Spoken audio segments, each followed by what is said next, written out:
Vote বিপর্যয়ে তছনছ তৃণমূল, এবার দলের অন্দরে উঠল কার্যত মমতা হটাওয়ের ডাক। দলটা পৈতৃক সম্পত্তি নয়, নেতৃত্বের পরিবর্তন চাই। মমতা বন্দ্যোপাধ্যায় হ্যাঁ, ভোটে ভরাডুবির পর টালমাটাল তৃণমূল, দলের জাতীয় মুখপাত্রের পদ ছাড়লেন শান্তনু। এবার দলের মুখপাত্রের পদ থেকেও ইস্তফা অরূপ চক্রবর্তীর, দেখালেন ব্যক্তিগত কারণ।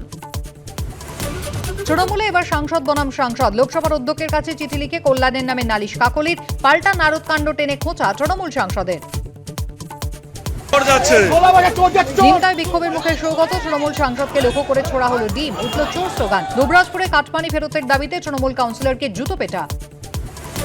আরও বিপাকে দিলীপ মণ্ডল, ধর্ষণ থেকে খুনের চেষ্টা, অগ্নিসংযোগ, হুমকি কাণ্ডে দ্রুত তৃণমূল বিধায়কের বিরুদ্ধে 11টি পুরনো মামলার নথি পেশ, ধর্ষণের মামলায় পুলিশ হেফাজত।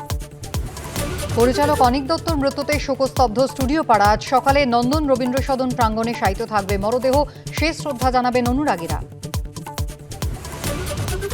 নতুন সরকারের কাছে কি প্রত্যাশা প্রতিবাদীদের, কি বলছেন শাসক বিরোধী বিধায়করা, শুনুন মুখ্যমন্ত্রীর সন্দেশাত্রা।